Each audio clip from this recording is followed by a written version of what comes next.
네. 자, 이거 딱 보니까 뭐가 나오냐면, 도서관. 이게 나오죠, 도서관. 이제 빅데이터 시대에 여러분들 살고 있고요. 그 다음에 수집, 저장, 처리, 분석, 시각화. 그 중에서, 이제 분석. 예, 빅데이터 분석인데, 빅데이터 분석의 어떻게 보면 핵심이 여러분, 분류. 데이터의 분류. 처음이 분류예요, 사실은. 영어로는 classification이죠. classification. 클래스를 나누는 거지. classification. 이게 도서관 딱 가면은 도서관도 이렇게 분류가 돼 있어요. 그 책이 다 도서관에 있잖아요. 책이 이렇게 총류, 철학, 종교학, 사회과학, 언어, 자연과학, 응용과학, 예술, 문학, 역사. 역사가 많구나. 딱 보면. 자연, 사회과학 많구나. 예술, 문학, 그 다음이죠. 그냥 분류, 종류만 봐도, 지금 보면 사회과학, 역사, 그 다음에 예술, 문학, 이런 순서로 꽤 많이 있고요. 우리가 자연과학, 이렇게 나눴고, 지금 보면 언론, 여기 문헌정보, 컴퓨터과학 쪽, 이런 부분들이 여기 들어가 있네요. 그렇습니다. 제 생각에는 연구의 시작은 분류부터 시작한다 이렇게 생각을 했으면 좋겠습니다. 연구한다. 내가 연구를 한다. 그러면 결국은 분류를 잘해야 된다. 그런 생각을 하고 있고 어, 이 머신러닝 인공지능도 결국은 분류할 수 있는 능력을 굉장히 키우는 겁니다.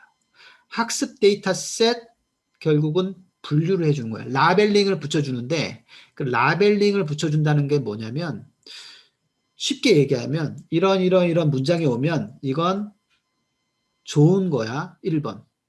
이렇게 분류를 해줘요. 이런 문장은 긍정적이야. 1번. 이렇게. 이런 문장은 부정적이야. 0. 이런 식으로. 그래서 1과 0으로 이렇게 긍정이야. 부정이야. 이렇게 분류해줘. 그렇게 해서 계속 학습을 시키면 얘가 이 뉴럴 네트워크의 특성이 특이하게 계속 그렇게 전파가 쭉 학습이 쭉 되면서 그 레이어별로 그 네트워크라고 그러죠. 네트워크를 통과하면서 걔네들이 학습을 하면서 그 안에서 이루어지는 것이 뭐냐면 결국은 웨이트 값이 막 서로 연결되어 있는 그 웨이트 값이 조절이 되면서 자동으로 얘가 이렇게 흘러서 보니 이런 애들은 1번이다. 얘는 0이구나. 이렇게 분류를 해준다고. 걔가. 그래서 이제 테스트 데이터셋이 딱 왔을 때 타고 오면 바로 얘가 1번인지 0인지 알 수 있는 그런 형태가 되는 거죠. 결국은 머신러닝도 뉴럴 네트워크도 분류의 문제를 굉장히 잘하는 그런 모델이다 이렇게 생각하시면 되겠어요. 인식을 한다라는 것도 이거냐 저거냐는 결국 분류 문제인 거죠. 분류를 잘하는 거죠. 그다음에 아까 연구 얘기했는데 우리가 사는 게 문제 덩어리잖아요. 문제의 연속이잖아요. 그렇죠? 인생은 문제의 연속이다. 그래서 문제를 잘 풀어야지 해피하게 살 수가 있는데 이 문제를 그러면 어떻게 풀 거냐 이거지. 이 큰 문제를. 이 큰 문제를 잘 푸는 방법은 이 문제를 나눠서 문제를 작은 단위로 나눠. 예. 그리고 그 작은 단위를 정복하라.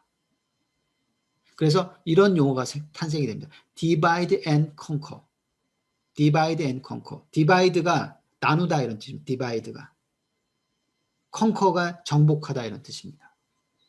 그래서 문제를 잘게 나눌 수 있는 범위로 나누고 그건 결국은 분류하고 분류해서 그 한 조각을 정복해라. 그러면 정복하다 보면 전체를 다 정복하게 돼서 큰 문제를 풀게 되는 그런 형태다.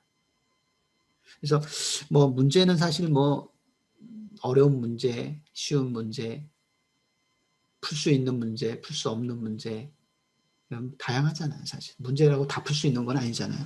네. 어찌됐든 네, 그렇습니다. 결국은 여러분들이 분류를 좀 잘해라. 여러분들이 어디에 사는지, 여러분들의 역량이 뭔지, 그다음에 자기소개서 작성하실 때 보면 나를 중심으로 주르륵 분류를 한번 해봐라.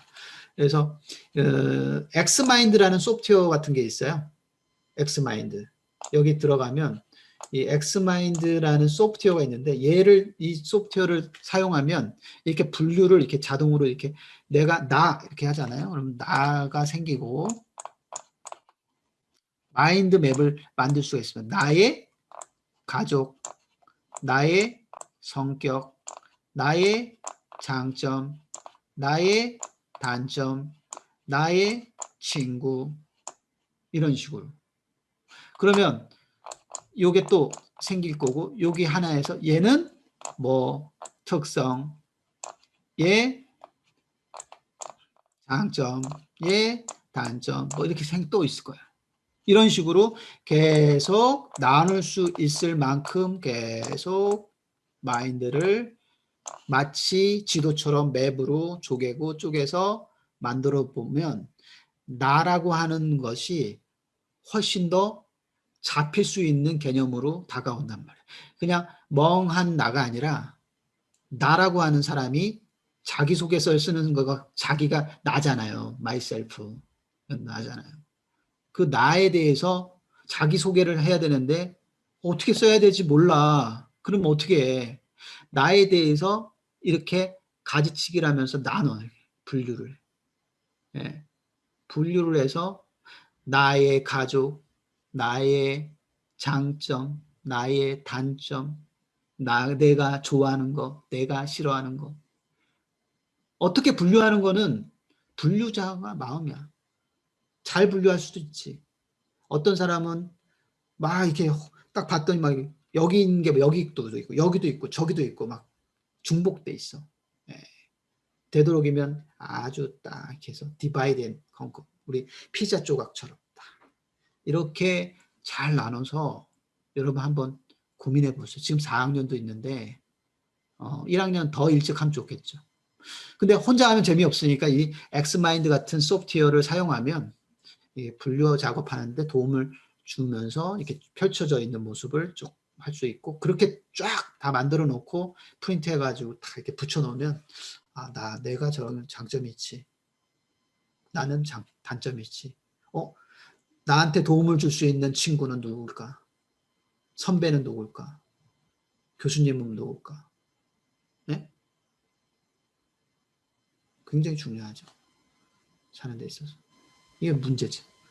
네. 문제도 마찬가지야. 이 나 대신 문제로 바꾸면 되고요. 여러분들이 이제 무슨 시험에 딱 임했는데 주관식이야. 이거에 대해서 기술하시오. 그냥 너무 넓게 딱 나와. 뭐에 대해서 기술하시오. 그럼 뭐에 대해서 기술할까? 그럼 뭐야? 딱 머릿속에 쫙 펼쳐져야지. 딱 펼쳐지면서 1번 배경, 2번 필요성, 3번 기존 연구. 어떤 사람들이 기존에 이런 연구를 했냐. 4번 나는 이렇게 생각해. 나의 연구 방법.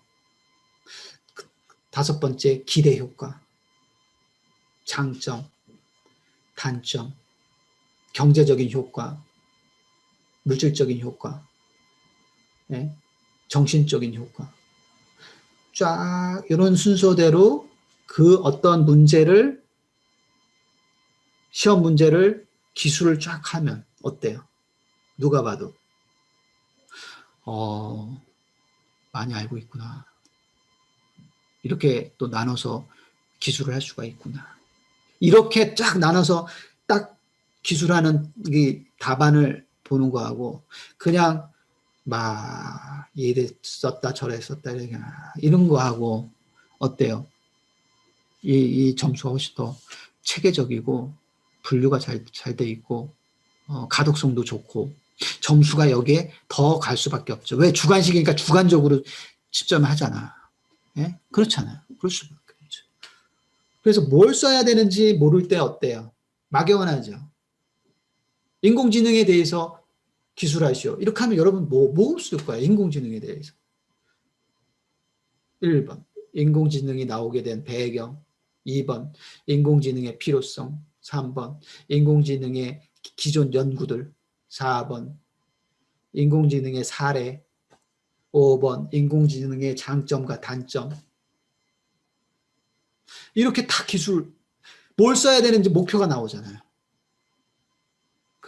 그렇게 답안을 쓰는 버릇을, 습관을, 공부법을 공부하셔야 돼요. 어디 나가든 똑같아요. 뭘 하든. 면접에서 똑같을 거 아니에요. 똑같을 거. 면접에서 탁 물어보지. 딥러닝에 대해서 설명해 좀 한번 아는 대로 얘기해 보세요. 그럼 딥러닝이라는 것은 이게 갑자기 막히잖아요. 막힐 필요가 없는 거야. 머릿속에 뭐야? 마인드맵이 쫙 펼쳐져야 돼. 쫙 펼쳐지면서 딥러닝의 배경 머릿속에 나온 배경 설명하고 그다음 필요성 설명하고 그다음에 기존의 딥러닝의 기술에 대한 얘기를 하고 3번째 그다음에 사례 같은 거 이런 거 얘기해야 되겠다. 그래서 결국은 맨 마지막에 이런 게 장점이 있다. 이런 거 설명해야지. 그리고 머릿속에서 딱 한 다음에 네 먼저 딥러닝 이렇게 얘기하면은 쉽게 풀린다는 거죠. 아시겠죠? 자, 공감해요? 제가 얘기한 게 지금? 공감 좀 네. 하고 있어요? 여러분? 분명히 여러분 이제 직장 여러분 나중에 이제 들어갈 때 면접 볼 수도 있고 시험 볼 수도 있고 거꾸로 더 성장해서 물어볼 때 사장님이 될 수도 있어요. 예. 그랬을 때 뭘 물어볼 거냐? 또 고민스럽죠. 자, 그런 식으로 해서 결국은 분류 문제다. 분류가 모든 거의 처음이다. 시작이고 처음이다. 이렇게 이야기를 하고 싶습니다.